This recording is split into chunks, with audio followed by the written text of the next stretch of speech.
కాదు దండాకరణ్యం, ఇది నల్లమల్ల అడవు. ఇది పులులు సంచరించేది, ఎలుగొడ్లు అని సంచరించే గాని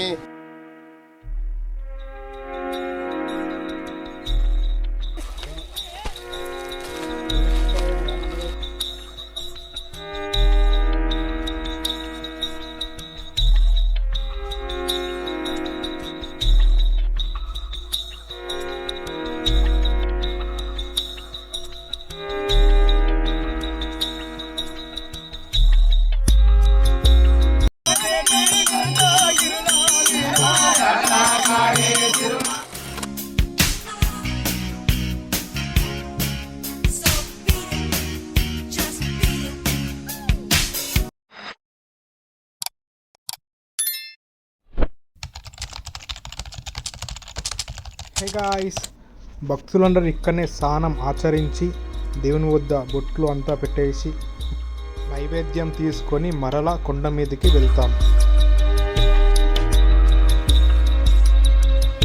దేవుని ఇక్కడెందుకు కొలుస్తున్నాం మనం? నా పురోహితులు ఎప్పటి నుంచి దేవునికి సేవలు చేస్తుంది. తిరుమలకొండ స్వామి పుట్టిన కానుంచి మన పూర్వీకులు మన వాళ్ళు చేస్తున్నారు. మన తాతలు ముత్తాతల కానుంచి జరుపుకుంటూ వస్తుంది ఈ కార్యక్రమం.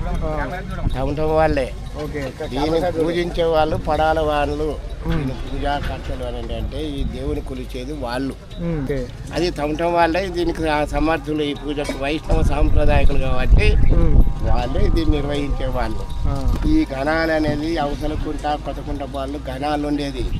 అచ్చంపేట వాళ్ళు కూడా గణాలు, పాతకల వాళ్ళు. ఈ దేవుని ఎక్కువ కొలిచింది పడాల వాళ్ళు, పాతకల వాళ్ళే ఈ యొక్క దేవుని కొలిచింది. అప్పటి నుంచి పూర్వీకులు కానించి ఇది జరుగుతుంది.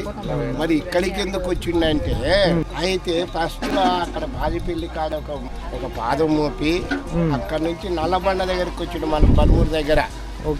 ఆ నల్లబండ కాడ ఒక పాదం ఉన్నది. అప్పుడు మన పూర్వీకులందరూ, మా తాతగారు కూడా అక్కడనే తిరుమలకొండ జాతర చేసేది. అయితే అక్కడ ఆయనకి ఏం చేసిందంటే కోడి కూత వినపడ్డదంట.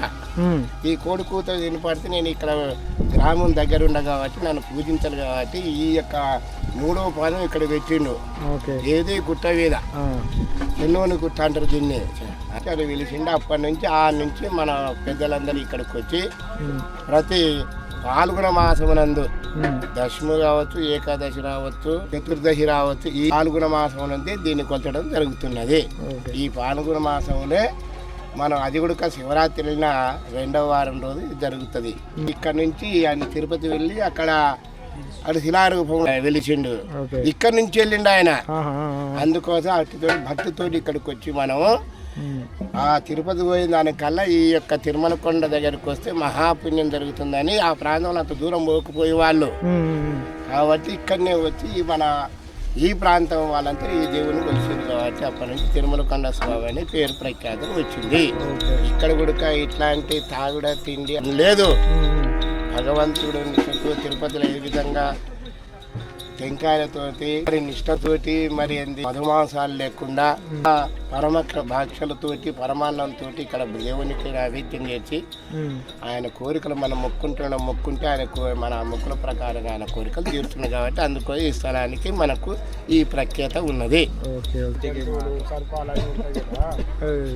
ఇంతవరకు అట్లా ఇక్కడ ఇప్పుడే కాదు, దండాకరణ్యం, ఇది నల్లమల్ల అడవు. ఇది కావాలి ఆ కాలం నుంచి ఇక్కడ పులులు సంచరించేది, ఎలుగొడ్లు అని సంచరించే కానీ భగవంతుని కృప వల్ల ఇక్కడ ఏది వచ్చినా, ఏవి గట్ట దయ్యాలు భూతాలు ఏవి వచ్చినా ఈ పరిస్థితికి ఎలాంటి సందేహం లేకుండా, వాళ్ళకి ఎలాంటి కష్టాలు లేకుండా ఈ కాలం వరకు భగవంతుని నమ్ముకొని వచ్చిన వరకు వాళ్ళకి ఎలాంటి కష్టాలు కలిగించలేదు. ఆయన నియమనిష్టాపరుడు, ఆయన శ్రీమన్నారాయణుడు, విష్ణువు కాబట్టి మనం ఎప్పుడు వచ్చినా ఏ ఆపద వచ్చినా మనం చెప్పుకుంటే ఆయన మన కోరికలు నెరవేరుస్తున్నాడు.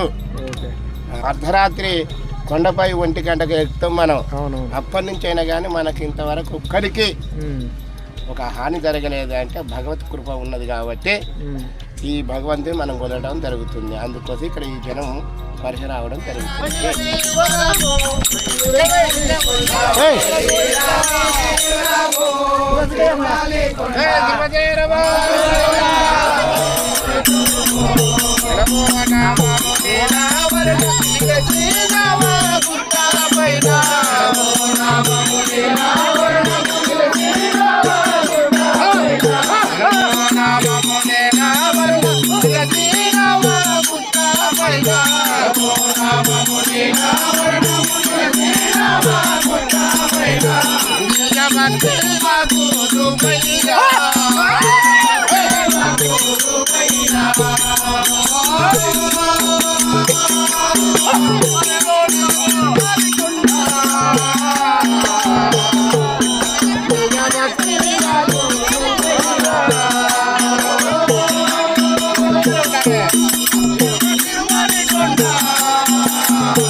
భజన కార్యక్రమం ముగించుకొని ఇప్పుడు గుట్టపైకి వెళ్తాం.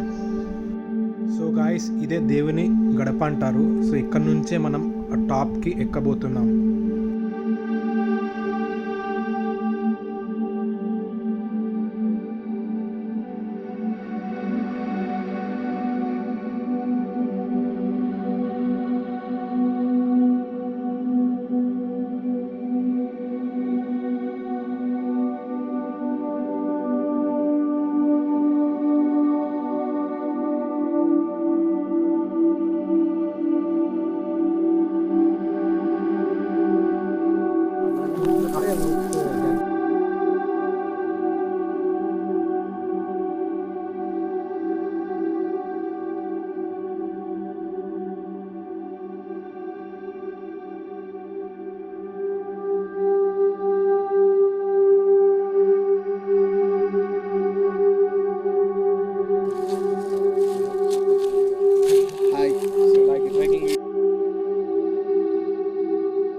సో గాయ్స్, ఇప్పుడే కొండపైకి వచ్చేసాం.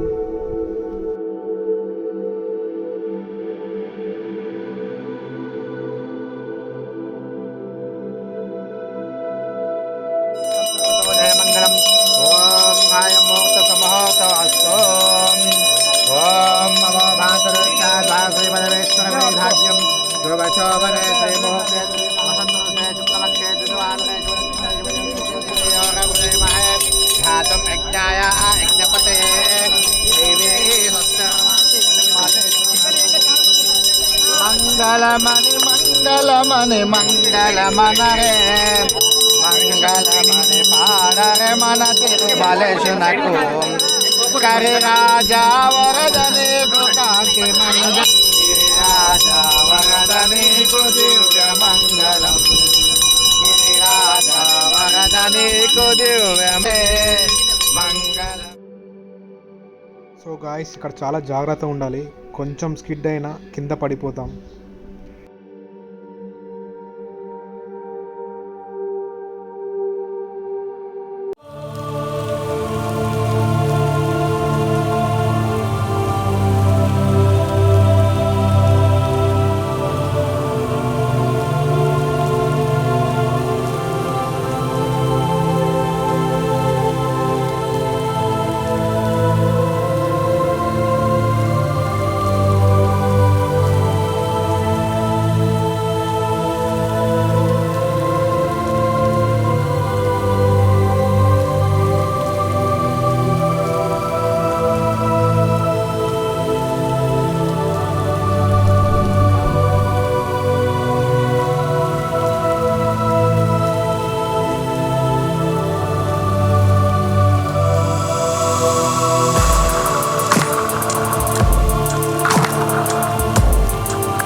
సో గాయస్ పూజా కార్యక్రమం ముగించుకొని మరలా దేవుని విగ్రహం తీసుకొని కిందికి వెళ్తున్నాం.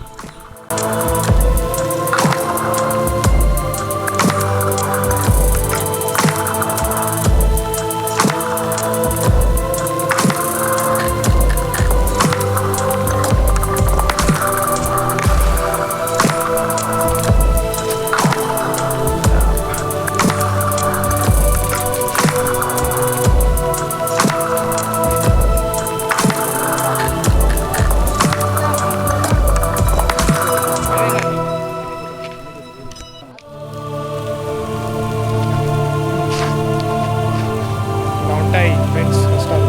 So please like, share, subscribe.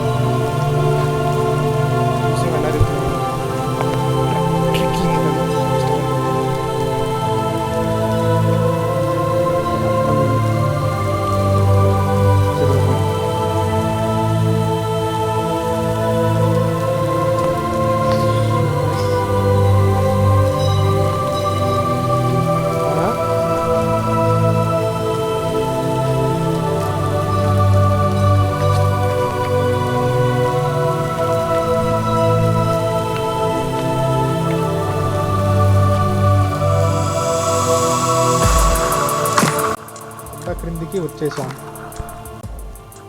ఇక్కడే భక్తులందరికీ అన్నప్రసాదన కార్యక్రమం ఉంటుంది. అందరు ఇక్కడే భోంచేసుకుంటారు.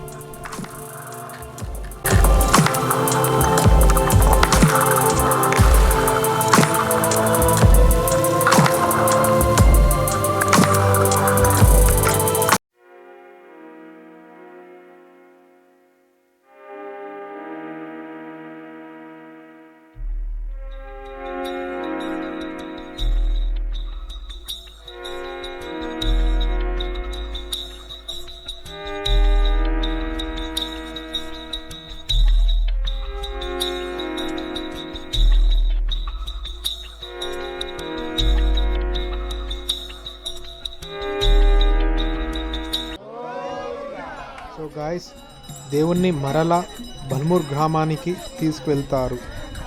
అక్కడితో తిరుమలకొండ బ్రహ్మోత్సవాలు ముగుస్తాయి.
Oh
సత్యమంతుడ